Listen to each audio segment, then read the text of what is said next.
All right, here you go. Starting recording in 5, 4, 3, 2. Earnestly Podcast coming to you with the Mindless Musings crew. DJ Minter, Robert Bonnet, rather, and Jason Howe. Fellas, what's up? First time on the podcast. Hey, What's happening? Ernest, thank you for having us. Yeah, man. The three-man weave on the Mindless Musings Podcast. One of my favorite wrestling podcasts out there. We appreciate that. And a fast-rising podcast. You guys just dropped one a little while ago, by the way. I just got my alert on my phone. There we go. We recorded last night, and I was a little late on uploading. Usually I can edit the night, but last night I was just tired. We finished recording. I'm like, you know what? I'm going to bed. I got a busy day on Thursday. I'll just edit it Thursday night and upload it. Yeah, I was kind of mad because like normally Thursday afternoons, mornings, you guys popped up the podcast on Thursdays. I have it up ready to listen to on my day off. So I was kind of pissed off. Like, what the hell's the fucking podcast? Yeah, I let everybody down. We'll see what our numbers do because right now we're currently competing with 3 Count Thursday, and I'm fairly sure the 3 Count boys will bury us. No, that's my guys, man. 3 Count, Big Jim. Anyway, first on the podcast. Let me ask you a question because wasn't this podcast initially your podcast, DJ? Initially, it was. It started off. Here's I'll kind of rewind it a little bit. I've been wanting to do a podcast for a while and had absolutely no clue on how to get started. I looked into podcasting equipment, and if you want to do like a professional level podcast, which I am not, it's hundreds of dollars. I'm like, I ain't doing that. So then, I was talking with Rob, and Rob told me about Anchor, and he's like, yeah, man, I've been doing my thing. So I looked into it, and at bare bones minimum, I could do Anchor because I can record from my phone, my tablet, and then, just from there, I picked up a, fairly decent little microphone here, and it started off as a one-man show, and it was okay. I had a few little things I could talk about here and there, but I was really, unlike you, I can't talk about things for very long. And I know when you do on your show, sometimes you're on your own, and like Rob talks by himself, and he does a great job. For me, I get about 10 minutes in, I'm like, okay, I'm out of stuff to say. There's nothing wrong with that, though. 10 minutes is enough sometimes. If you could do a short pod, do a short pod. Yeah. Maybe I'll get back into it, but it kind of Rob and I have been talking off and on for over a year now, Rob. Mm-hmm. Yeah, about that. And I had him on. I was doing a similar to my podcast, but on YouTube. And I had Rob up there via Skype one time, and we did back when AEW first became a thing. We did some talk about AEW. We talked about when Moxley first left WWE and went to AEW. And, we did several videos. Actually, it was one long talk that I cut into like sections. And then from there, I kind of fell off of that. And then I just, got back into this. And I, obviously I jumped right back at having Rob on here. And then Jason, just kind of joined on board and evolved from there. Did you guys all meet on the internet pretty much? Like through the pandemic? Oh, yes. We met before that. Yeah. Yeah. Okay. Yeah. Before. That was a couple of months before we got our little group chat together. Oh, wow. So you guys didn't know each other for years and years. You just became buddies on Twitter or whatever, and then this worked out that way? That's pretty badass, actually. Because that's exactly how it worked. Because we all talked with each other on Twitter, and so I started the group chat just because how Twitter can be. We know. So I started one just kind of to get away from it, and I invited a bunch of people, and DJ and Jason were two of the people, and they came in, and we got a couple of other people. So now there's about 5 or 6 of us who are regulars in there every day. And then there's like 2 others that like chime in once a week or once a month. So yeah. Well, I like about your podcast though, and it's something I've noticed too as I gotten back into, as I told you guys off the record. I'm a longtime wrestling fan, but I did stop for 17 years after 2002. Got back in 2019. And one thing I've noticed about wrestling podcasts especially is the diversity of the formats. There's some that are really funny, some that are super serious, some of this and that. What about you guys? You guys cut the noise and go right for the throat and don't bullshit anybody and just have, you guys have strong opinions about things and and that's what you guys do. And I love that. It was actually, when I heard you guys' show, like it was actually a very like refreshing thing to hear, because a lot of wrestling podcasts, a lot of complaining, a lot of this and that, and you guys are just a little more straight shooters to the point and very intelligent, especially takes on things. And I'm saying takes like this, the discussion points are very detailed and just intelligent, smart. You don't get a lot of that in wrestling podcasts these days anymore, at all. Put me over a little more, why don't you? Yeah, well, thank you. Checks in the mail, brother. We appreciate it.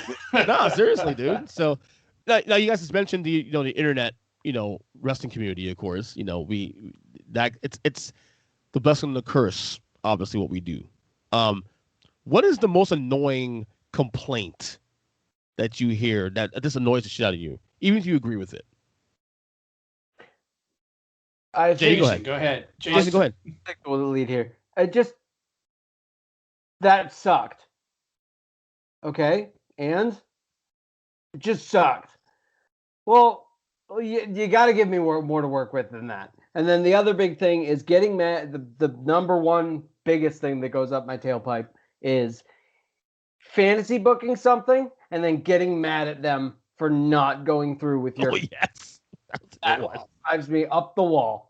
Because it's just like if I did that with every show I've ever watched, like be it Sons of Anarchy or Game of Thrones or Battlestar Galactica or whatever, if I put that much like booking in between episodes that some of these folks do, and then that's fine, get all imaginative and think about how things will go, but then to get that visceral every single week, it's just like I would have had an aneurysm by now. So it's incredible how some of these folks do it. But yeah, that's my A number one.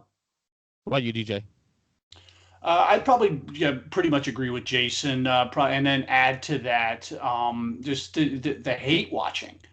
Like, I don't understand how people can claim to be a fan of something, but then just complain about it the way that they do. I mean, like you've heard us talk on the show before. Raw and SmackDown, WWE programming as a whole does not always check off all my boxes, but it checks off enough of my boxes for me to enjoy it. And the stuff that I look at and I'm like, that's not for me, it doesn't spoil it for me. And there are so many people out there that just they breathe over this like it's I don't know. I can't even explain it. Like it's foreign to me. It's like if I don't like it, I don't watch it. By the way, if you're watching this show on YouTube, by the way, because it's being recorded, nice cute moment by Jason and his wife. I'm assuming, right? That's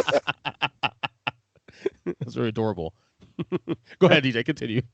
And I'd say that was about it. And again, like Jason was saying, the people that fantasy book and they have all these, this is what I think is going to happen, and then it doesn't happen, and then WWE doesn't give us what we want. Well, they never promised it. Like they never once told you that XYZ was going to happen. You wrote that into your little notebook. So I'd say probably Jason spelled it out pretty well from my end too. Rob, for me, it is people who get mad about like elementary kind of stuff. Like there's one guy I won't name him, but he's infamous in our group chat, not because he's a member, but because some of his takes often get discussed.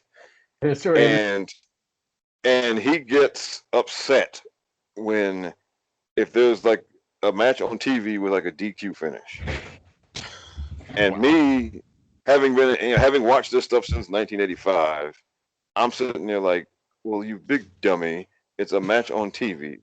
They have DQ finishes because if every match on TV ended in a pinfall, there'd be no need to watch the damn pay-per-view. Exactly. And one day I'm just going to say that to him, and he's probably going to block me on Twitter. Of course, that's what they do. But I don't like X opinion, so I'm just going to block you because I can't have a conversation. For me, it's stuff like that because those of us who are on Twitter talking about this, most of us have been watching this for a long time, and a lot of us consider ourselves to be so-called smart fans. So if you're getting upset about, again, booking 101 kind of stuff, or or well, why are they pushing? Why is Roman Reigns being pushed as the top person? Because the top person is always somebody like Roman Reigns. Okay, the top person is always Hulk Hogan, Bruno Sammartino, John Cena, Stone Cold Steve Austin, and Rock. Those are the top people. Okay, the little engine that could type of folks are never going to be the top person. Okay, if you got a problem with that, you're watching the wrong show. Yeah. Okay. I mean, so those are my things, right? Just basic stuff. You're supposedly a smart fan and know all of this and know all of that, and you're getting upset about the most elementary of things, and that's me. Because one of my favorite memes to share or gifs to share on Twitter is the one of Agent K from Men in Black, where it says the person is smart but people are stupid, and that's become like kind of my life philosophy lately. Right. Nah, to me, all those I agree with. Another one for me is the constant bitching about Raw. Raw sucks. Raw sucks. Then don't watch it. Like, seriously, just don't watch it. I You have did. choices. We talked about that this week, and Yeah. I compared it to the NFL games, and that because the NFL games are the same length, and a whole lot of NFL games are a real chore to get through, and I even said that if you're just going to play the percentages, there are way more NFL games that are a chore to get through than episodes of Raw. I mean, but Definitely. but people, but it's the NFL, and people don't care, right? I mean, yeah. But anyway, it's just, I get upset about people who complain about elementary level kind of stuff. Jason make me hungry right now. Dude, that pizza? I'm sorry to. No, that's okay, dude. It's awesome. No problem. I'm sorry to give out a free ad on your show, but we got Renee Young's cookbook, Messy in the Kitchen. Dude, this is her hot honey pepperoni bacon pizza. Oh, that sounds great, man. That sounds amazing. It does. The crust from scratch too. The crust is in the recipe made from scratch. Like bomb, dude. So, Nice. You guys listen to her podcast? Yeah, I have not yet. Not yet. I have not yet. It's really good. Not all of them though.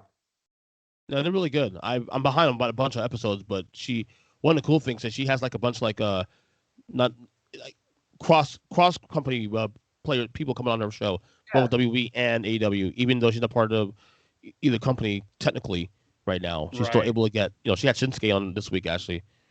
Right. For example, which I want to hear. No, the internet, like I said, I have a love.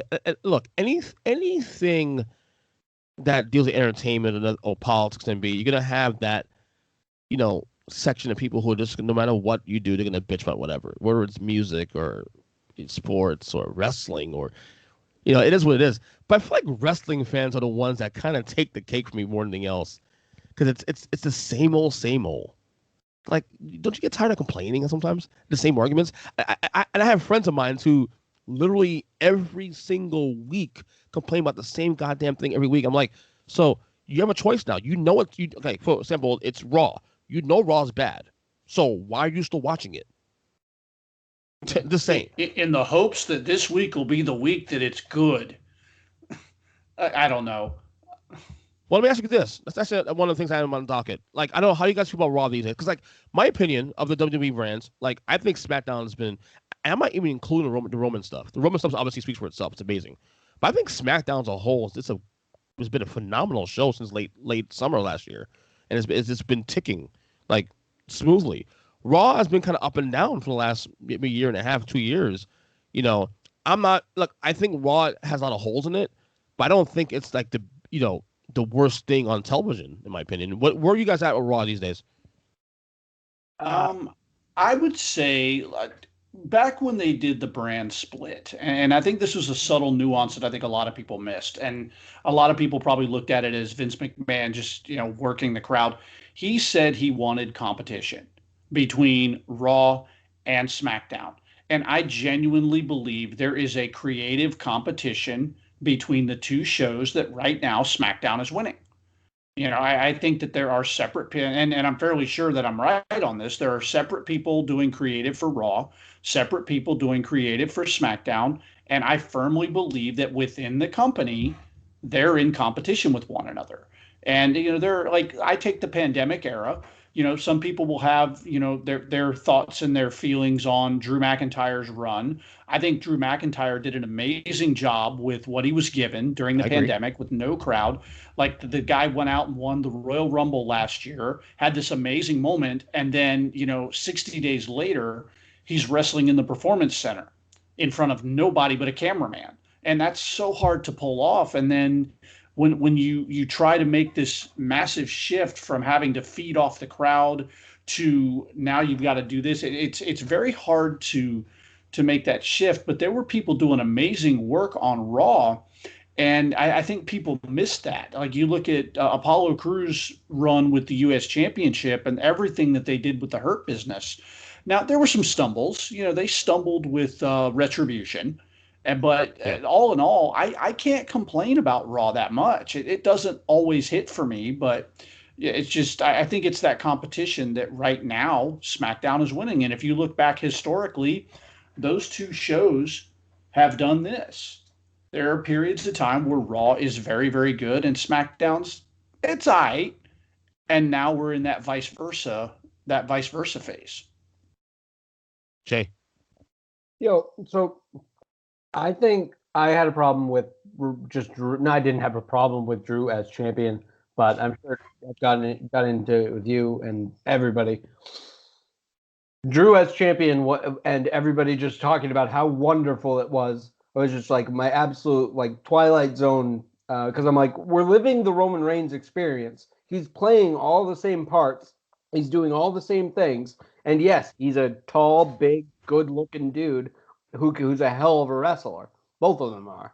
And so I was just like, but for some reason, do you ever have any of those stars? Like, you ever meet somebody that doesn't like Coca-Cola? Weirdos, right? I'm that weirdo. Drew McIntyre comes out, and I got nothing for you, man. I don't know. I'm surprised, actually. I know why. Not.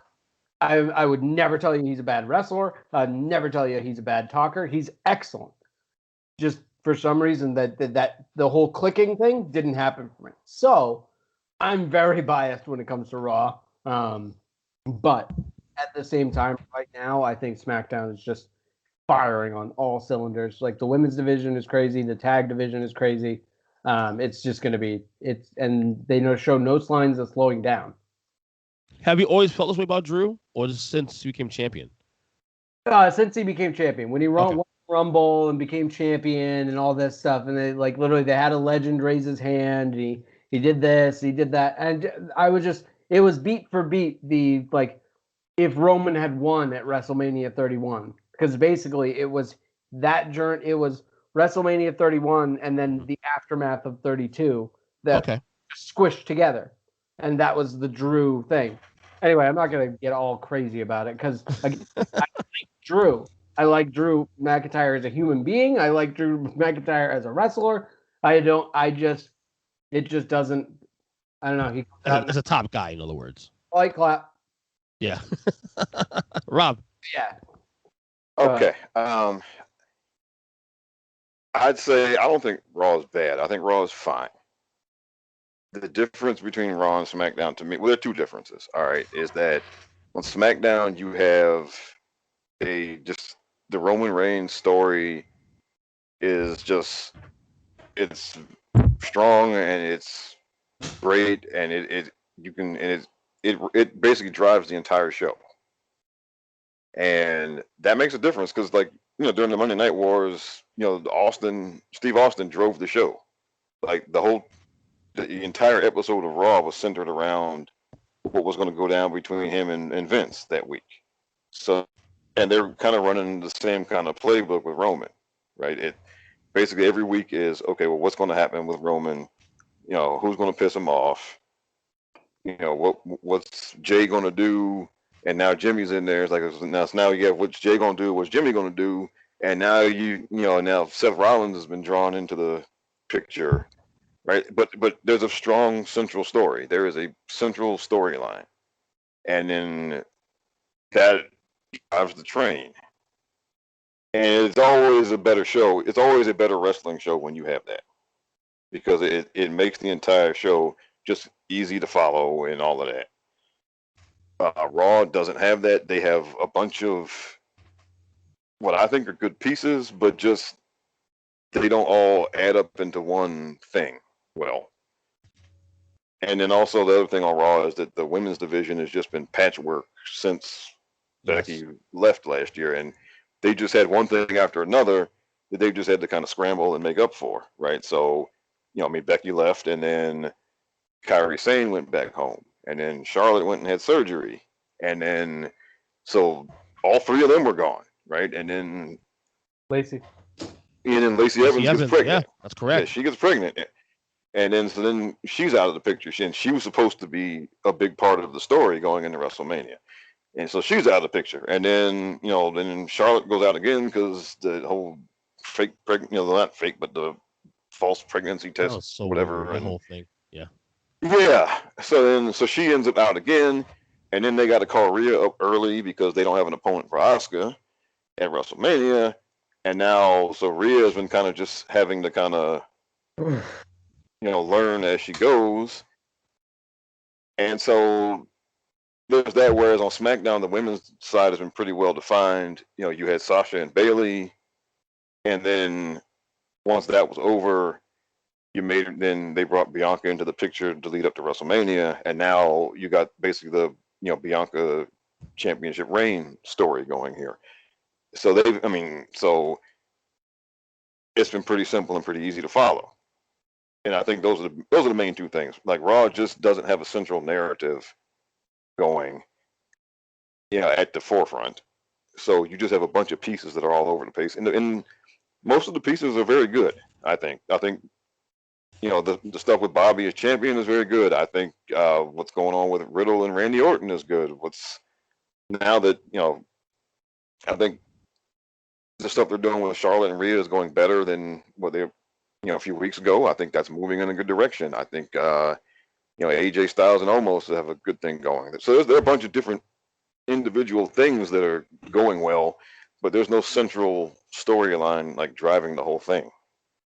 And so things look more discombobulated, and like I said, the women's side has been discombobulated because just right. But all that being said, I think Raw is fine. I don't think this it's just the worst thing ever. No, it is not. Please. Okay. No. I mean, look, I sat through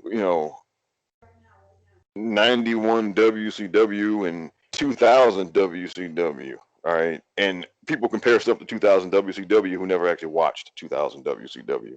Okay, I mean, it was bad. Believe me. Oh yeah, I mean, so yeah, call me when if Bobby walks out on the pay-per-view, he's supposed to drop the title and he walks out and then Vince cuts a shoot promo on him, right? Call me when that happens, right? Because that's what happened with Vince Russo and Hulk Hogan, right? Yeah. Yep. When I mean, so call me when that happens before you start making these claims. But I also say this is also one of those times. You know what? If you feel just like Raw is not worth your watching right now, I understand if you want to take a break from it now, right? Because because SmackDown's very easy to watch, and like I said, Raw is fine, but it's 3 hours, and there's no one thing going on that makes the 3 hours go by fast. Right. Yeah. So I understand if somebody just doesn't want to watch it right now. I don't understand like the worst ever kind of talk, because it's not. Well, a 3-hour excuse is one thing, but I watch the edited version on Hulu all the time, just down to 1.5 hours. So that's not I can't use 3-hour excuse anymore. The 3-hour excuse is legit, but it's cheap at this point. You know what I mean? And it's not a lack of talent. I mean, Raw has as good a talent top to bottom as SmackDown does, honestly. It just feels like, to me, SmackDown, and today I noticed it too. I went down the entire storyline what's going on. It just feels fresh, top to bottom. I'm into every feud. You can even remove the Roman stuff out of SmackDown, and I'm still into the show. The Shinsuke King Corbin thing I like it a lot. Obviously Bianca and Bayley, tore their house down at the last pay-per-view, and probably do it again. it just feels like every storyline on SmackDown. I'm not even into the Mysterios thing, and that was actually okay either as well. So if it feels like that show just feels fresh, right down to the broadcasting when Pat McAfee is doing call and commentary now. Dude, he's awesome on commentary. Yes, he is. Yeah, he is. Yeah. Yeah, he's been a breath of fresh air there. Yeah, he has. Well, sticking to SmackDown quick, because I know obviously you guys, definitely Rob and Jason, from what I've seen, are huge Roman Reigns fans. DJ, I know where you're on Roman Reigns necessarily. Are you on the same boat? Oh, I'm on the same page they are. Yeah, okay, absolutely. There you go. A Roman, all on for Roman Reigns, man. Yeah. Like I said, before I got back into it 2 years ago, all I heard was, you hear about Roman Reigns and people complain about how, like, well, this is Vince forcing him down our throat and all this stuff, and I got all that. I got back into it right when he got back from leukemia. When he was declared leukemia free, thank God. And I like what they did with him. They, instead of forcing him down the throat again, they eased him a little bit into it. But now, and look, and maybe if the pandemic didn't happen, they wouldn't have done this. But the one good thing about the pandemic is that I guess they were forced to turn him heel. But I got to tell you, this Roman Reigns run since August has been phenomenal. I mean, just truly, and the slow build and the patience they've done with it. And I'm so glad the way they've booked him all the way through WrestleMania, stacking them too, stacking both Daniel Bryan and Edge, which I loved. To me, this is, for me anyway, and we'll see how long this thing goes. So far, probably one of the best championship runs we've seen probably in decades. Potentially could be in decades, like since like Hogan in 84 to 88 or 89, or something of that nature. I hope the WWE keeps the belt on Roman through the next Mania, because whoever gets the chance to beat Roman, whatever it may be, whereas WrestleMania beyond, will be so over because Roman will be over as the heel. How would you guys book Roman Reigns moving forward? I've talked about it. I think ideally, with no, I wave the magic wands and it happens, he goes into the next WrestleMania as champion, beats The Rock, walks out of WrestleMania as the Universal Champion, and then maybe we start polishing up whoever's really going to take him down. Maybe it's SummerSlam. Maybe if you really stretch it to the next Mania. I mean, I doubt that happens, but no. I think he is going to walk out of next year's Mania as the champion. He's just going to start just stacking people. DJ? I probably tend to agree with that. I would not be surprised if they threw a surprise, somebody snuck up and there's a way to get the title off of him briefly without it looking like somebody took him down. I think they may pull that off between now and then, but I believe he dominates all the way into next year's WrestleMania. If I had to book it, I think just to freshen things up, because what I'm worried about with this is that people are going to start turning on the fact that nobody can beat them. And you have to be careful with that in the modern wrestling fandom. It was easy to do when it was Hogan back in the 80s because this was all fresh. Like, this was like what Vince was doing was new back then. As we're 30 years into this now, the template, you don't want to keep copying the template too much, even though a wrestling show is a wrestling show. With Roman, like I said, my concern is that if he's too dominant for too long, people are going to start to turn on that too. And he's been amazing. Like, for early on in like I came back in 2012. I'd say Roman really started to hit his stride in 13, 14. I wasn't totally dialed into Roman Reigns then. I gravitated right towards Seth Rollins. There was just something about Seth Rollins that was like my dude, and he's still to this day my dude.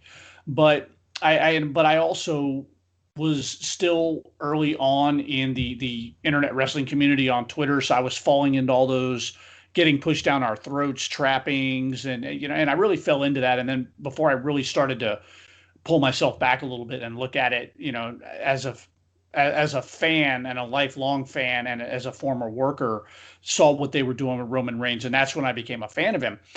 But if he goes too long and he's dominant for too long, I'm worried that fans are as fickle as they are going to turn on that. If I had to do it, I would have somebody sneak in, and somebody unexpected can sneak in, get a quick win on him 1 month, and then next month he goes back and wins it back, just to keep things fresh and just to keep it in people's minds that somebody could beat him. Because I think if he's too unbeatable, people are going to start to tune out, being like, okay, nobody's ever going to beat this guy. Rob. Okay, well, I'd say a lot depends on the availability of Mr. Dwayne Johnson next year. If he's not available, then I think I would keep him, as champion until WrestleMania. And I would, right now, the person who looks like the one to beat him is Big E out of everyone there. So, if you can't get The Rock next year, then I think you put the Big E plan in motion so that you can do that match then, and then Big E can beat him. Now, if you can get Dwayne, then that kind of changes things up. But of course, that doesn't have to be for the title though. So you can take the title off of him before that match happens, and but right now I would not have him lose before WrestleMania, unless you do want to do the thing where he loses it and gets it back. But even if you're going to do that, I would not have somebody beat him, or at least. I would do basically the kind of the triple threat or fatal four-way match, kind of cop out and have somebody pin somebody else. And then, I would do that. If you're going to take the title off of him anytime soon, that's what I would do. Because then that can add to the character. He can get even more pissed off and all that kind of thing. And you can and then you can have him win it back without having somebody pin him. Because whoever it is that beats him straight up, has got to be somebody who can go forward as champion for some time, right? I mean, this is not the time to do because some people want to, well, just be great for Cesaro to get a win here. Like, no, Yeah. Okay, you don't do that here, all right? You don't, and It's got to make sense. Right? No, right, exactly. Because look, I love Cesaro. Cesaro's great, but at the end of the day, he is who he is. And he is not somebody that you would put that belt on and have them keep it for any length of time. So there's no, I mean, right now, again, the person who looks that way looks like Big E right now is the one to do that with, because he checks all the boxes. He can work. He's a big dude. He has a lot of personality and all of that stuff, right? And so that's why I think out of everyone there, I think he's the one to do that with. And it's just a matter of when you want to do it. And I think the best time to do it would be WrestleMania. Right. I do agree with Big E. I mean, we all thought that Big E may have been a guy as early as this year to take him over. Who knows? I'll tell you who actually would make sense, and this will be a legacy building victory for this person. Drew McIntyre. So finally let's say Drew McIntyre plays in WrestleMania next year. He beats WrestleMania. Roman Reigns had his belt all the way through. It's a legacy building thing, and he gets his Mania moment finally, and it'll be a big moment. Like I'm looking at guys who can, because the next guy who beats Roman, in my opinion, has to be a guy that is pretty much passing the torch, if you will, quote unquote. Not necessarily passing the torch like he's the guy now, but the guy you see for the next 5 or 10 years being the guy. And to me, it's the only guy I can see.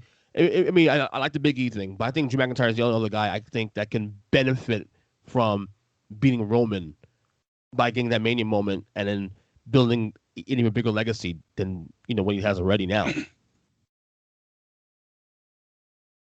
That's reasonable. And it definitely seems like they have a long-term investment in Drew McIntyre. And the other one that I had in mind, only because they sowed the seeds for this one 2 years ago at Survivor Series, if he's healthy and he comes back, is Keith Lee.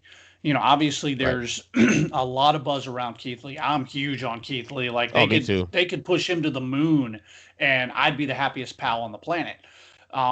For me, if I had to pick one of those three, if I had to book it, Keith Lee would be the guy to upend Roman Reigns definitively. And that's something I love the hell out of Big E, and I wish the world for the guy. But of the three of those, Keith Lee would be the one that I would book it if I were, fantasy booking it. A lot of stuff about Keith Lee. I don't know what's going on with him. Like, supposedly he was cleared to come back, and I guess they have nothing for him, apparently, what I've heard. It's very cryptic. Like, he's posted a couple of things on Twitter, said, look, when I get back, I'll explain it. There's a lot to talk about. And then some people started to, how the internet is, the speculation started. And, of course, Mia Yim jumped in the other day and said, look, you guys don't know what's going on and it's none of your business anyway. I support that sentiment. It's not our business. I got into, a brief one with Tanya from the Suplexes and Shea Butters podcast. And I was basically like, am I concerned as a fan? Yes. Do I want to know what's going on with Keith Lee? Absolutely. Do I need to know? No. When he's ready to tell us, he'll let us know. Yeah, it's pretty, when he and his wife have both separately and publicly asked for privacy, that's all we should be offering at this point. Right. I totally agree. Now, one big theme in your podcast, I will say, that I actually do tend to enjoy, and even though I am an AEW mark, I do love AEW, I also do share a lot of your criticisms about the company too. In the first year and a half or 2 years that they've existed. I just want to know what is, I want to say is distaste, but you guys do get very annoyed about All Elite Wrestling in AEW. What exactly is it about? Rob laughing in the background. What exactly with AEW is you don't like? Were you guys into it before and then just don't like the way they've gone, or what is it exactly about AEW you guys just are annoyed by? Rob, you want to go first? Yeah, go ahead, Rob. Okay, well, for me, it's the people in charge. I cannot stand the Young Bucks. Neither can I. I mean, it's not. I don't care about them personally, but I cannot stand them as far as in-ring work. If you want to send me to hell for the weekend, make me watch a bunch of Young Bucks matches. I just. Can I just say real quick before you go on? Okay, I appreciate the talent. They're fantastic in the ring. I'm not gonna lie. They just have go away heat. Like, is this one of those things where, like, you guys are really good, but you just fucking annoy me? Just go away. Well, that's all it is for me. Nothing else. Well, for me, it's the fact. Okay, yes, they are talented in terms of, like, doing moves and stuff. I will give them that. But for me, it's just the fact that the very first match I saw them in, like, one of them took a spike pile driver and kicked out at 2 and was back on his feet, like, not even 30 seconds later, like nothing happened. And for me, that was just, I can't do that. I'm sorry. And they do that type of thing all the time. And they do all the time the contrived spots to take 30 seconds to set up. And, and they do that all the time. And I just can't. I'm sorry. And so that's one of the things. I just can't stand to watch them in the ring. And I find just Cody just to be annoying as hell. Especially now. Well, and look, God, has anybody fallen Cody, so far from grace? Yeah. And listen, I respect the hell out of him for being bold enough to make that move, because in 2016, that was not something that people did. And I will even, and I'll even say that he absolutely made the correct move to leave. Yep. Okay. Yes. There is no disputing that. But I guess the thing is that their whole kind of founding mission, so much of what went into the founding of that thing was basically, not just dissing the WWE, but dissing the idea that people would actually like the WWE. And that playing off that whole, well, that's not the best stuff. And if you're a fan of that, then you're not a real fan. I mean, they play into that so much, and it just annoys the heck out of me.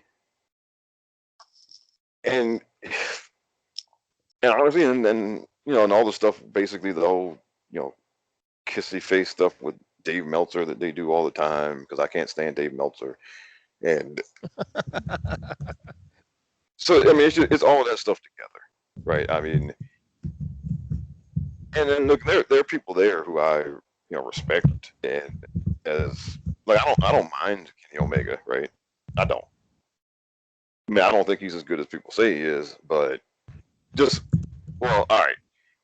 I think when it comes to actually just doing moves, I think he is as good as people say he is. But to me, there's a lot of stuff he does just for the sake of doing it, and the whole every match has to be a half hour. I mean, that one with you on, like, let it breathe. Like, dude, we don't need every match to be fucking 20+ minutes. Like, seriously. Yeah. So there's a lot of that. So there are a lot of their guys that I don't care to watch the stuff in the ring, and they annoy me. And and I'll be the first one to admit that I am not being fair to some of the, like, I'm not being fair to their women's division. I'm not being fair to a lot of their guys in the mid and lower card. Yes, I admit that I am not being fair to those guys. And I don't mind being fair. The women's division is actually, it's gotten a little better recently, but it's been trash since 2 years. It is what it is. But honestly, I haven't even given them a chance, so I'm not being fair to them. I'll admit that. Okay. Fair enough. I mean, look, I have one thing. Look, I have absolutely no problem admitting when I'm biased or in the tank for somebody. So I admit I'm not being fair to a lot of people who were there. But if they were to come to me and ask, why do you do us like that? I would say, well, go look at your bosses. It's their fault. Yeah. I don't know. DJ, which one was AEW? I'm ready to hear this one.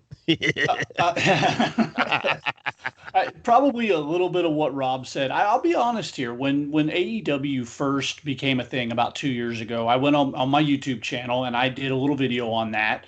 And I talked about it, and I initially hyped it up. I was initially very high on Cody Rhodes going out and doing his own thing, and I supported the idea of, look, if WWE's not giving you what you want, go somewhere else. And we've talked about that on the show. If you can't get on TV, or if they won't use you, or if they've got nothing for you and you want to go explore other options, go explore other options. And when AEW first had their press conference and they had all this laundry list of things that they were going to guarantee everybody and they were promising everyone, I bought into it. I was like, okay, this is great. It's going to be I never was under the false pretenses that it was going to be viable competition for WWE, but it was definitely going to be an alternative for people who were, disenfranchised with watching WWE. And I was here for that. There are a lot of talent on the indies who are never going to go to WWE. And I'm all here for people who are working hard, making money, and if AEW is going to pick up some of this talent that WWE won't, and if they're going to pay them, by all means, go there, man. Go there, get paid, have a good time. And more wrestling for fans is always better, right? I know when I was a young fan, I consumed as much wrestling as I could possibly get my eyeballs on. So early on, I was excited for it. And then really quickly is when the wheels started to come off the bus for me. And it started not only with their EVPs and the, love us because we're not WWE rhetoric. Like, to me, as a WWE fan, that's insulting. I watch WWE and I've enjoyed it. And like I said earlier tonight, even when it doesn't click all my boxes, I still manage to find something about it that I enjoy. When you as a company are telling me I should watch your show, or I'm not a real fan because I watched the other show, I'm automatically going to start turning off because you haven't even started and you haven't given me a reason to watch you and you're already giving me reasons not to. So that's where it really started with AEW with me. And then it was just their fans jumping in everywhere on, they're going to bury WWE and Vince is running terrified from Tony Khan. And I'm listening to all this and I'm like, what kind of crowd are you like what kind of fans are they catering to in their base? And they never evolved past catering to that base of fans. And I'm certainly not that base of fans, and they just never did anything to draw me in. And then the rhetoric just kept getting worse. And Moxley came over, and of course he started the whole Vince doesn't love me enough promo crowd, and then everybody that came over after that followed suit. Sean Spears, it just the list went on and on. And like Rob, I just can't handle the Young Bucks. There are reasons. They one, I don't think the two of them have an original creative idea between the two of them. Plus, they wear tassels, and I hate tassels. Well, yeah, they wear tassels, and in my opinion, they're Hardy Boy cosplay. And I just, if they could come up with something original and give me a reason to watch them beyond we don't like WWE, maybe I'd give them a try. But they've also exposed the business and peeled back the curtain a little too far for my taste. Like I said earlier, I was a wrestler back in the late 90s. And so there are aspects of this business I still hold. Yeah, not that I hold on to kayfabe, but there are still aspects of the business that I hold on to and that I do try to protect. And these guys blew the curtain wide open in a way that I just can't appreciate. So anything that the Young Bucks are attached to, I'm already turned off. But I was willing to give AEW a try early on until everything just turned into what it is. Jason. So I watched All In. That was cool. It was a lot of fun. They lost. I mean, when Mox showed up, I was just like, all right, I still don't think they're going to be any sort of competition or anything like that. But they are real. They are an alternative. They are legitimate. Mox is here. So, and like these guys, like just the constant. I watch wrestling, and I obviously I do the pod with these guys, and I'm doing this, and like, okay, I know the deal, but I watch less wrestling because I like to play pretend, and those guys don't. They like to use buzzwords and it's just all very performative in an industry. It's a performative. I don't know. It's performative of a industry that's already performative. And I just feel like it's too much for me. It's almost like they're a caricature of a wrestling show. Yes, exactly. I can see that. I can see that. And it just, there are people I love over there. I love Chris Statlander. I love Orange Cassidy. I think Eddie Kingston is one of the best. Oh, I love Eddie Kingston. Like, there are people that I watch for, and my wife just texted me two things. Apparently, Renee tweeted her, which is nice, but she said CM Punk just promoted Renee's cookbook, so now we have to burn it. And and also, she's not a Punk fan. We are getting Double or Nothing, and I said, why? Mox, Eddie Kingston, Orange Cassidy. I said, okay. So apparently, we're watching Double or Nothing. So yeah. It's not hard to get us, but like, yeah, it's just, I couldn't do it weekly. Definitely not. With anything that happens about Raw and SmackDown, I just can't do another, like, almost on the other end where it's just like, oh my gosh, aren't the Bucks and Omega the best? It's like, okay. They're all right, I guess. Yeah. But yeah, let's play I don't know. I just, let these talented people be talented. You don't need to be so performative about your performance, if that makes sense. Right. I do think, and again, I'm a guy that watches weekly, and I enjoy both brands. And by the way, it is possible to do so. Like, I enjoy WWE and I enjoy AEW. and originally, I thought that's what we were going to get.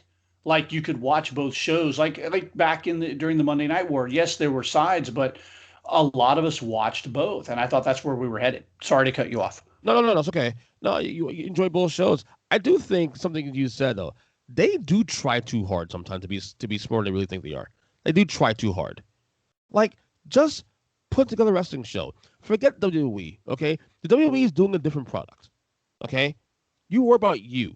Build your product. Build your brand. Build your roster. And I feel like AEW gets wrapped up into competing with the WWE. Oh, well, yeah, we won this demo. Who gives a fuck? Just fucking do your show. Because to me, it's annoying to the point, like someone like me, who is actually a loyal fan, we'll start watching less and less now because it's like you're trying too hard now. Just do your show. That's what happened to me. I tried to watch I watched Double or Nothing. We watched I didn't get every single one of the specials, but I did get most of them. Certainly the pay-per-views. And then I started watching Dynamite, and like within like 4 weeks I was out because I was just like, I can't do it. I can't deal with the extra BS. It's just like I want to show and just enjoy. Like I watch Arrow and Titans and stuff like that. This is just that stuff live action, guys. I don't know. It's for me. But back during the Monday Night War, when I started to tune out on Nitro, was when Eric Bischoff really started when he first started giving away the results of Raw when Raw was still pre-taped. That was lame. And all the little nudge, wink, wink stuff. When the AEW, from what I see of it, gets into the nudge, wink, wink, I tune out. Like it's so not for me that I can't even get. And that's a shame because, like Rob said, I'm not being fair to the rest of the roster because the EVPs of that company and the fans, the EVPs and their diehard, like their core fan base. Right. I'm not talking about like people like you, Ernest. I'm talking about like the people that they're genuinely trying to appeal to, that want to hear the inside jokes, that want the Iggy, that want the nudge, wink, wink. I'm not that guy. You got to reel me in, and they're not. To be fair, though, not to defend Bischoff, but that was a real war, though. I mean, no, you're absolutely right. Sense. It was a bloodbath. Like it was a blood feud if you think about it, without having actual blood.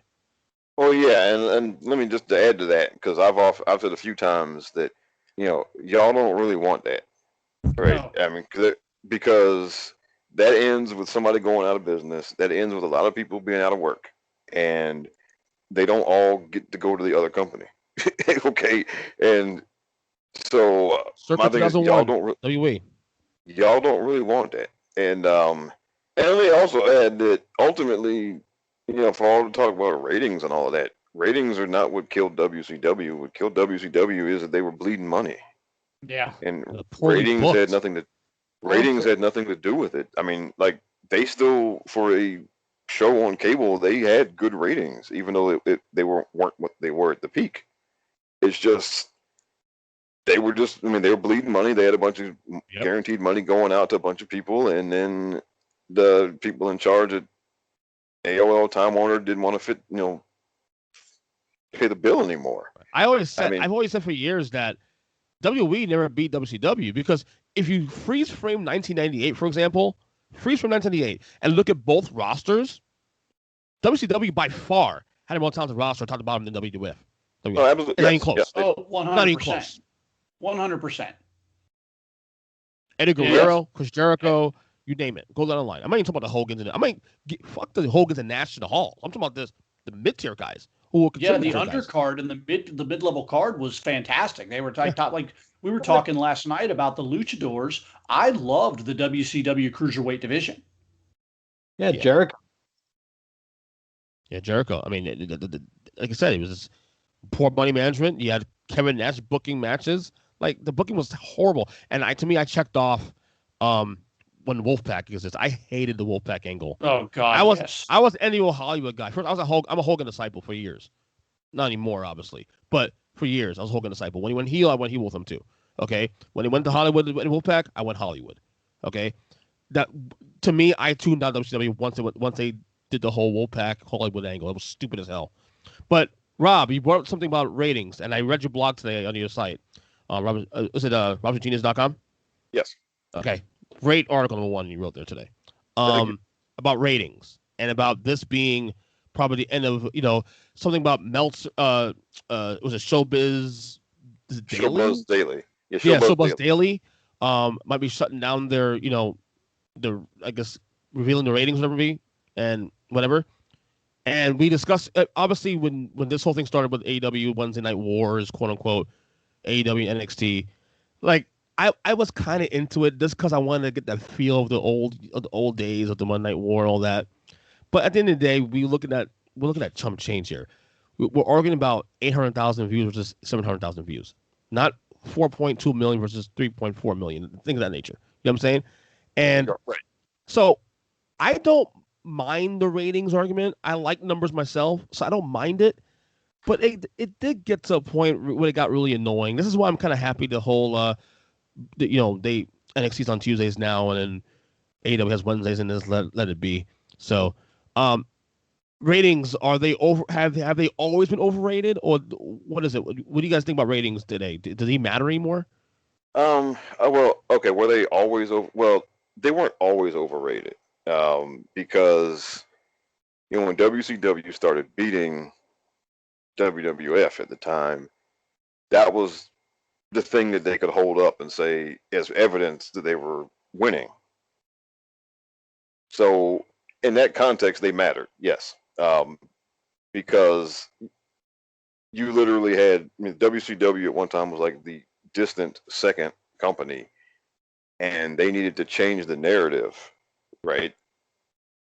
So the thing that they had, the evidence they had to change the narrative was that they were getting more viewers, and by far. So from that standpoint, back then they absolutely did matter. But once that was over, once there was no more WCW, then no, they really didn't matter. Okay, because there wasn't a competition anymore, and it just they didn't matter anymore. Because like, what were we measuring? Like, I mean, nobody was fighting, and they really haven't mattered since. I mean, well, not for wrestling fans, they shouldn't matter because I've said this over and over again that as long as these shows are getting enough people to stay on the air, then that is all that matters. Okay, and not be getting moved around time slot to time slot and all that, right? As long as they're getting enough people to stay where they are, then that's all that matters. But they got turned into this, the Wednesday night thing. They got turned into this another thing to argue over, and also the talk is a lot more. It's a lot less honest than it used to be, right? Because during the Monday Night Wars, it was real simple. It was $5 million for WCW, $3 million for WWF, and we left it there because right and that was it, right? Because that's all that people were thinking about. But now it's different because, well, back then people didn't just point to a rating number or an audience number to validate their argument about the goodness or badness of the show. And that became a thing like in the last 10 years where, well, because you have all the the internet websites and all this stuff and dirt sheets and all this thing, and that whole kind of complaining culture became a bigger and bigger thing. And TV ratings have been going down, but they've been going down for everything. But for some reason, when you mix that in with the fantasy booking and all of that, people got to using those numbers to validate their fantasy booking. See if they didn't stick with the Roman Reigns thing, maybe the ratings would be higher, right? The people, the ratings are going lower because because people don't like Roman Reigns and and all of that. And so no, that they don't matter today in the way that they've been portrayed to matter, and a lot of that is because the way people argue about them is totally disingenuous to start with, and people pick and choose which numbers. This week, one week they're pointing to the total audience number as evidence of gloom and doom. The next week they're pointing to the demo number. Then the week after that they're pointing to the third hour. And then if that doesn't work, then they start pointing to quarter hours, and they don't stick with one thing, and then they never pay attention to what all the other TV shows that night did, because most of the time, if Raw or SmackDown goes down, it's a week where everything went down, and that context is never brought into play.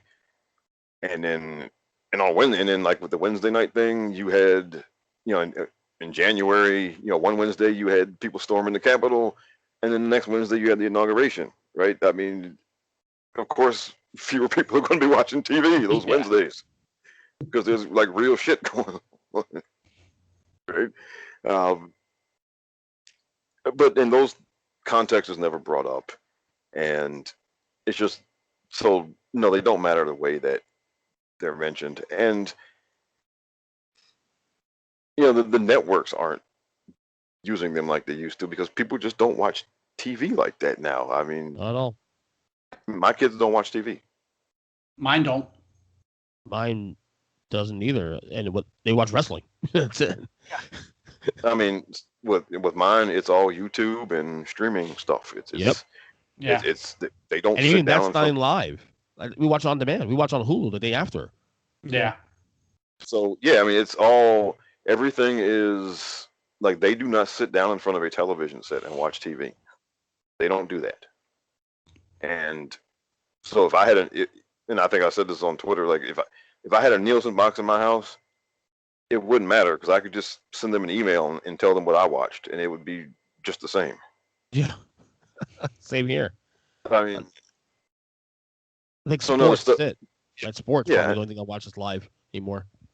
Yeah, so I mean, it's just they don't matter like they used to, and that's not just for wrestling. They don't matter for anything like they used to. I would say the one exception I would make is CBS because CBS for forever has made it a point to cater to older viewers who are more likely to be watching TV live, and that's always been their MO at CBS.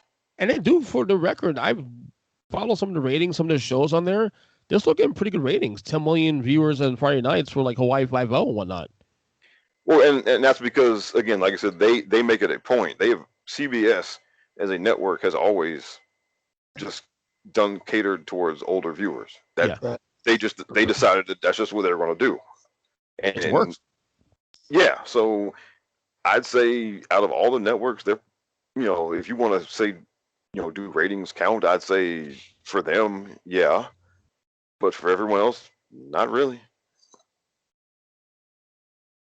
Or DJ? The ratings discussion is pretty nuanced for me. The only people who ratings matter to these days are advertisers. Obviously, if you're advertising on a TV show, the more people that potentially see your advertising, the better. AEW absolutely wants you to believe that ratings matter, and especially when NXT was on Wednesday nights, because the ratings, when you go back to the Monday Night Wars, the ratings were as much a part of the story as the angles were. And I think the ratings in and of themselves are a smokescreen for average television, if that makes any sense to you, if you understand what I'm saying with that. Because fans will look at, oh my God, my show did the ratings. Well, okay, it did the ratings, but was your show better? Did you book a good show, or did people just happen to watch? And for me, popping a good rating doesn't necessarily mean a good show. And with AEW going head to head with NXT, obviously those numbers mean more to them because the narrative with AEW was they were going to be different, they were going to be better, and then they weren't.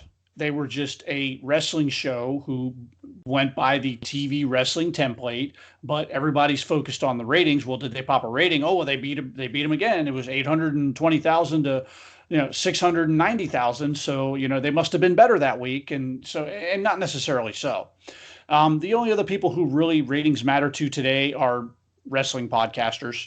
And that number of people is shrinking, and I think it's actually down to Meltzer, Sapp, and Alvarez at this point, because ratings haven't mattered since. You really love Alvarez and Meltzer, don't you? Oh my God! I'm trying to figure out which one I hate more.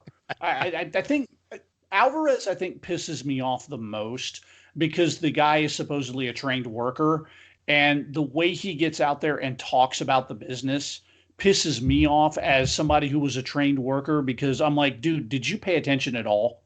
Like, you're obviously not new to this and you still have no clue. Meltzer's just a buffoon.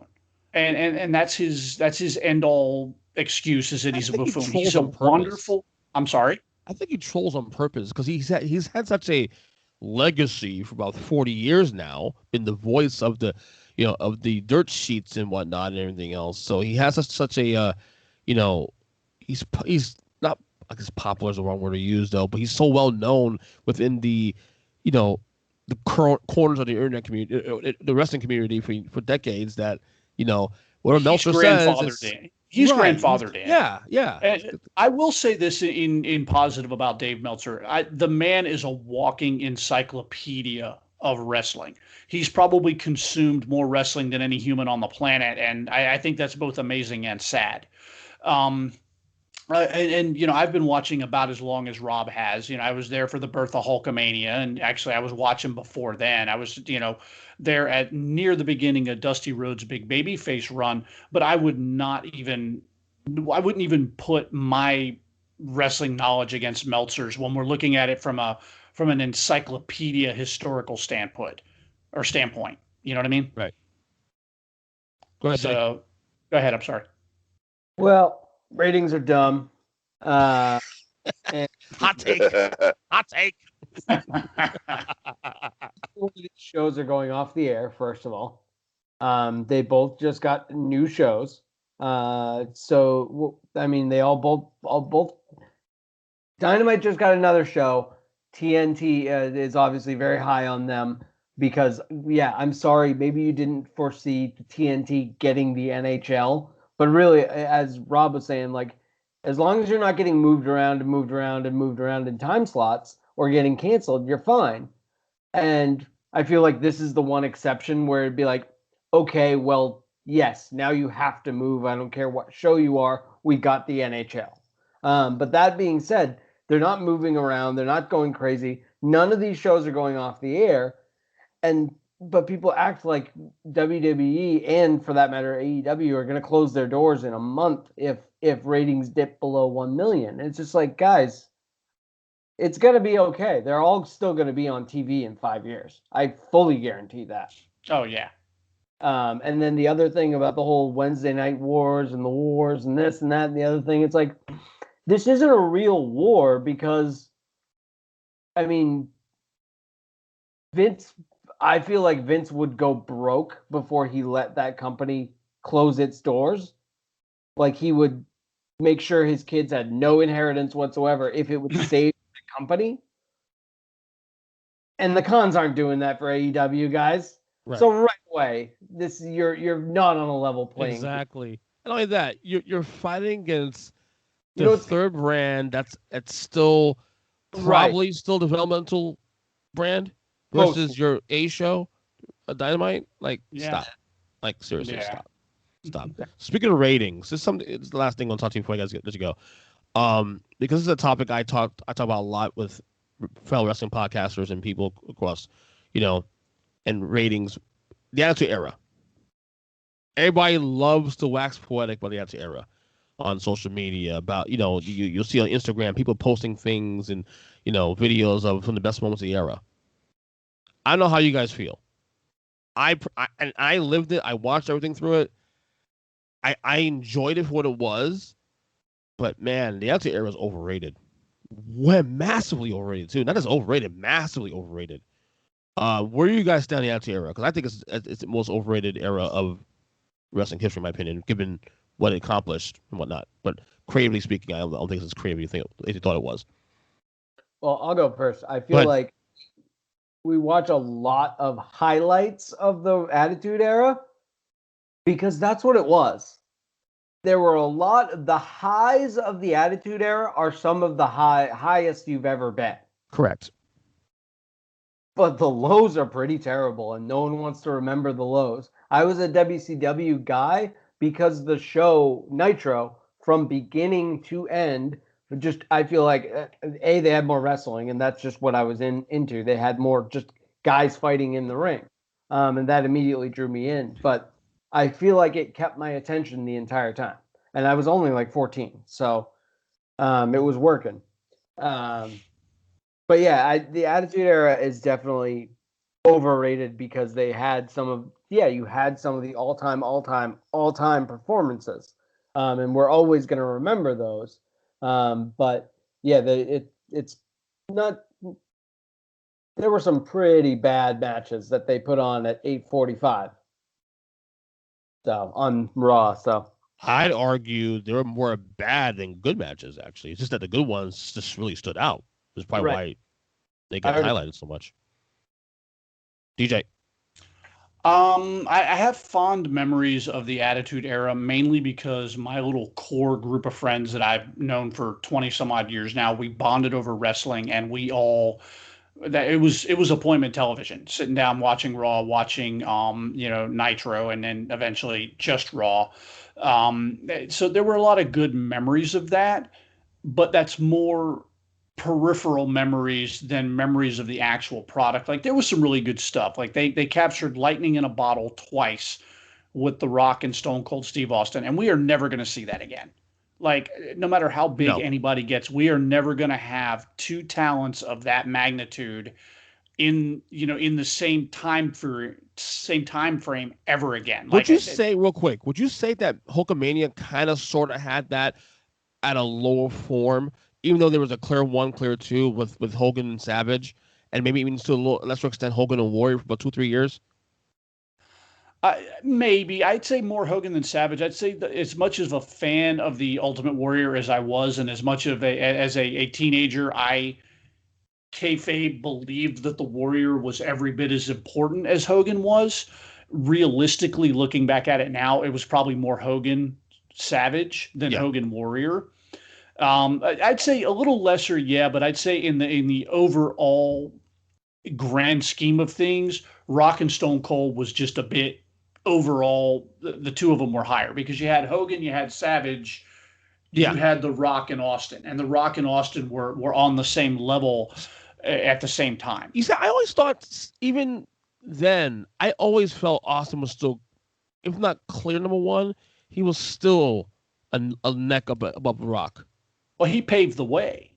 Like he laid down the stones for all those guys to walk on. And so yeah, you're right. I would say that's a pretty accurate assessment. But as far as the Attitude Era itself and how it's remembered, it has not aged well.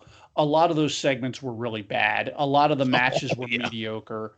And for people that have this love affair with what they think the Attitude Era was, they either didn't actually live through it, or they lived through the legend of what they were told it was. And there's this legendary Attitude Era myth that it was some spectacular, and it definitely was a boom period. Let's not bullshit ourselves. It was a boom period for wrestling, coming out of a very abysmal time for WWE and quite frankly for WCW.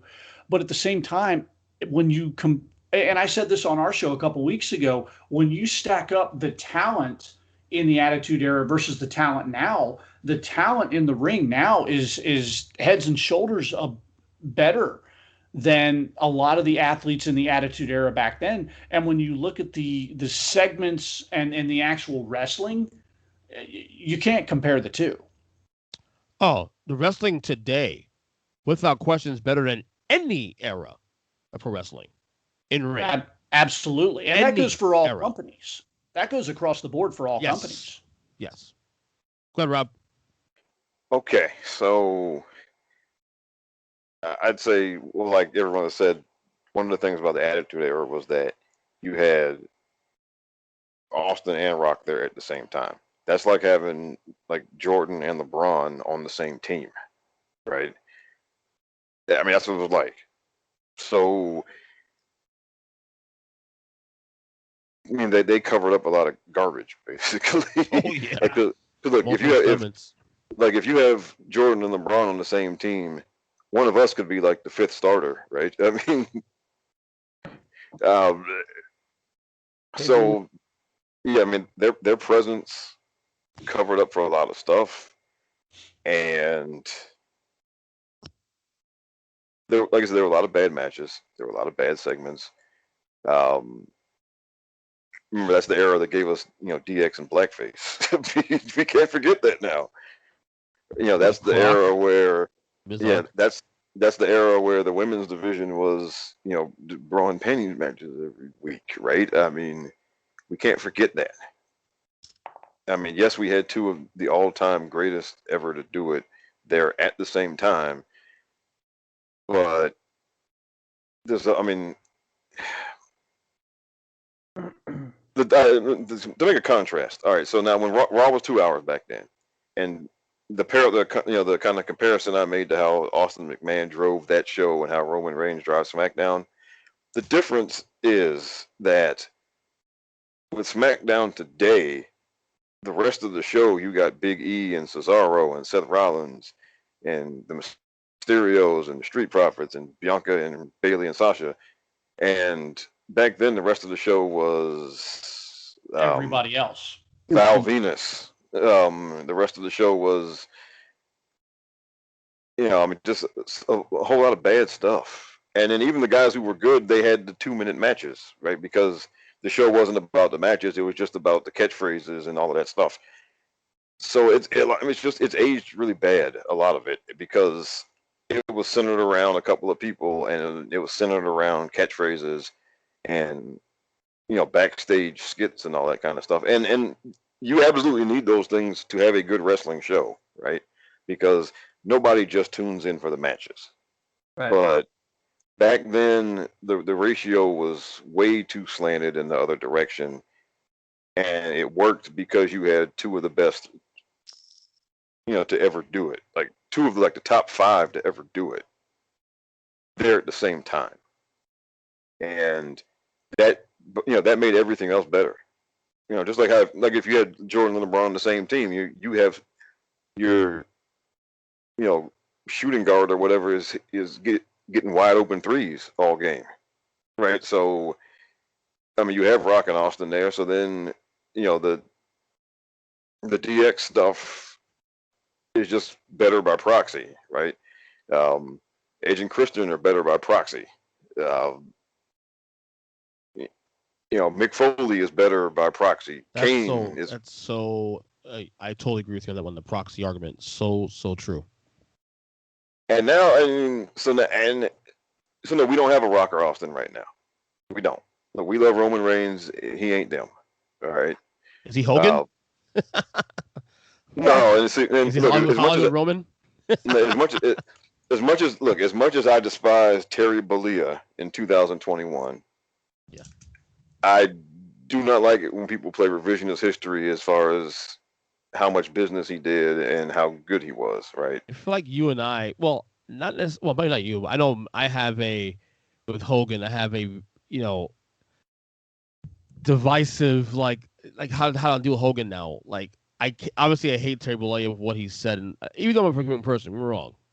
But the shit he said, and then what he's, and the things you find out about him in later years, like it's the Hogan argument to me is harder for me to swallow because I was literally that dude. He was heel, I followed him heel, no matter what. So that's the one thing I have a hard time compartmentalizing sometimes, is the Hogan thing. Well, because now, we'll see, for me, what I do compartmentalize is that he was a great performer and he did a whole lot of business. And you can hate Terry Bollea, the person, in 2021. Don't lie about what actually happened when he was working. He's Mount Rushmore, top 4. Mount Rushmore, under discussion. Is that argument? Let's not that's like saying that O.J. Simpson was a mediocre running back. No, he was not. Okay, O.J. Simpson was one of the greatest running backs of all time. He just happened to kill his ex-wife. All right. Allegedly. Yeah. Okay. I mean, and it's one of those things where, you don't have to lie and say he wasn't as good as he was when he was playing. All right. You can be honest about what he was when he was working. You can be honest about what Hulk Hogan was when he was working. But anyway, getting back, I'm sorry, I'm rambling, right. But yeah, the Attitude Era, a lot of stuff looked better because it was next to Rock and Austin. Right. And it's just they papered over a whole lot of stuff. Now, and a lot of the stuff they did was great. The Austin McMahon stuff was great. Pretty much everything The Rock did was great. And guys like Triple H and Mick Foley, they're not scrubs, right? They're great in their own right, but a lot of the greatness they achieved was because of those two guys. Yeah. and you just got to look at it that way. And it is what it is. And you want an example of like this week on Raw, they had a match between Xavier Woods and Matt Riddle. It was great. But it was like the third or fourth most important match on the show, maybe the fifth most important thing on the show. Back then, the fifth most important thing on Raw was pretty bad. Okay. Yeah. It was like Road Dogg versus X-Pac in a 3-minute match. And that's the thing. And so you didn't have the kind of depth of quality then as you do now. The main event, the throwaway show now, had a great 4-match series between Mustafa Ali and Ricochet. The throwaway show back then, Sunday Night Heat or whatever, you got nothing like that. No. Yeah. I mean, so, the depth of quality is much superior now. It's just that back then you had two of the top 5 ever to do it. And it was also a time where, wrestling was cool, like people say. So you could talk about it at the water cooler. You could talk about it in the hallway at school, and nobody thought you were a square. Yeah. And a lot of people are longing for that feeling, because now you can't. It's not a water cooler thing at work now. It isn't, right? I mean, nobody makes fun of you, but like nobody's coming to you saying, "Man, did you see what happened last night?" Like that doesn't happen now. And a lot of people are chasing that feeling, of not being the square because they're a wrestling fan. And I mean, my answer to that is don't worry about it. Yeah. Just enjoy what you have. I mean, I actually like this era, to be honest with you. I'm enjoying it very much. And I mean, about the crowds too. So. Yeah, and then the little snide comment I make sometimes is, that girl didn't go out. That girl didn't go out with you. It was not because you're a wrestling fan. It's because you're lame anyway.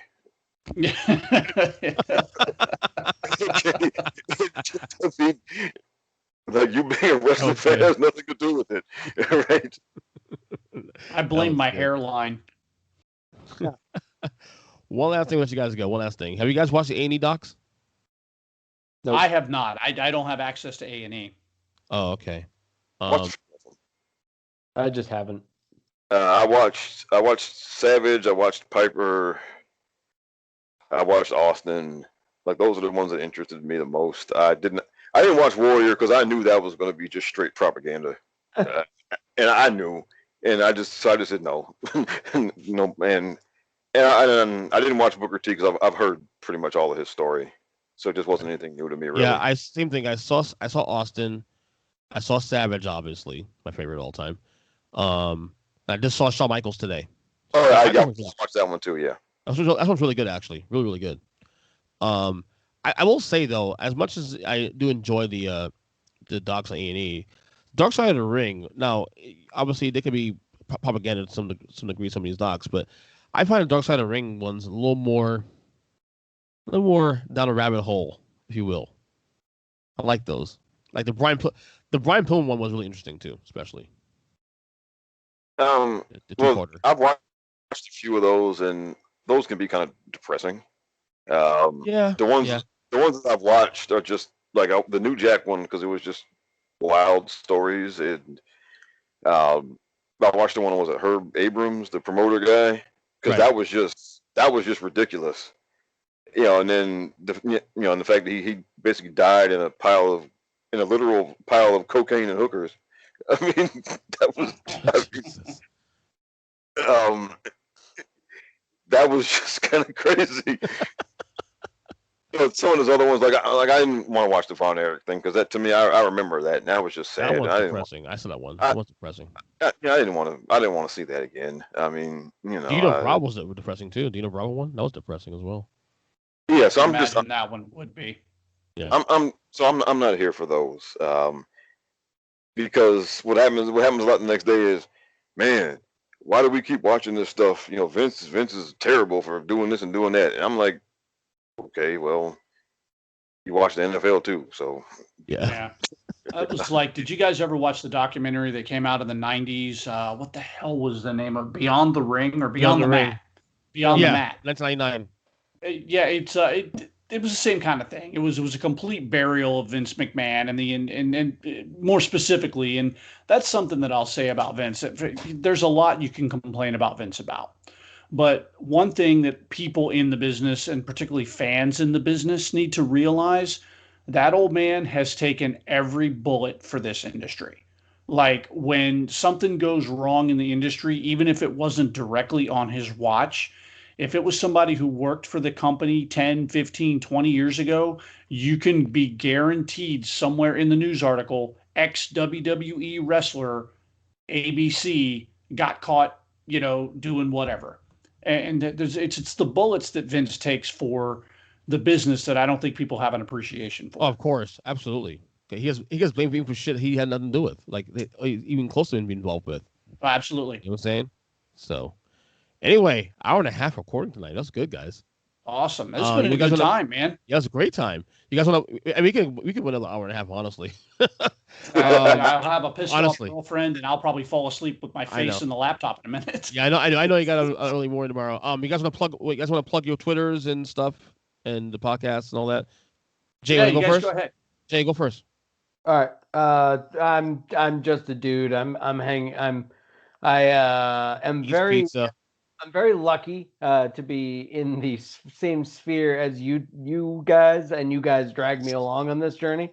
So anyway, I'm on Twitter at JediVet. I'm a pretty cool dude. I like pizza. I like my wife and my dog.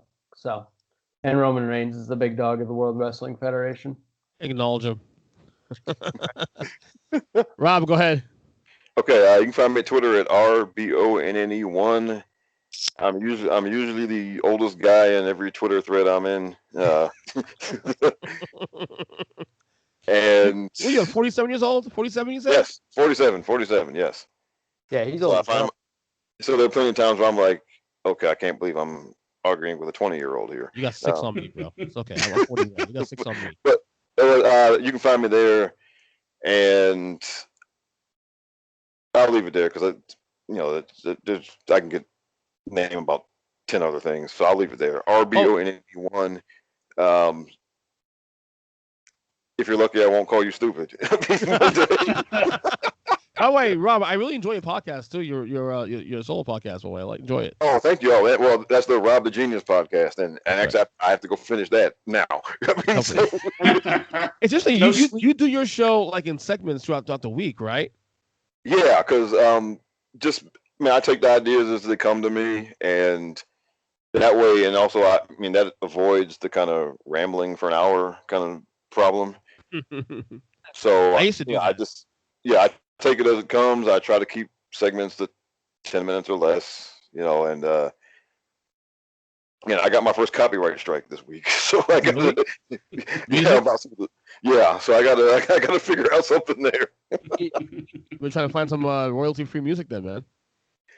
Yeah, or some of the stuff that's on Spotify that they'll let me plug in. I got to do that. Yeah. No, I used to do that back in the day. I did experiment with doing segments throughout the week. The problem was a lot of the things I talk about were not very evergreen. So I just say, fuck it. I'll just do, if I have to do 20 minutes, I'll do 20 minutes and ramble. I can ramble. We've been doing this 10 years now, so. Yeah. Yeah, that's why I always try to say that, look, well, it's Monday while I'm talking to you here for this part of it, or it's Tuesday for this part. I just, so people know. Like a timetable. All right, DJ, go ahead. All right. At Twitter, you can find me at the Mindless Pod. I don't post a whole lot. You can probably find me backing up Rob. I'll back him up with my walker because I'm actually a couple months older than he is. So we're the Get Off the Lawn guys on Twitter. But yeah, it's at the Mindless Pod, and then I am the Mindless Musing Podcast. All right, guys, that was awesome. A great show, man. Thank you so much. And we do this again soon because the thing about wrestling I love is that there's always something to talk about, past, present, or even the future. Absolutely. So, all right, guys, we'll talk soon, man. Good job as always, man. Thank you so much. Ernest, thank you again for having us. Thank you so much. You guys take care. All right. Good night, guys. All right, brother.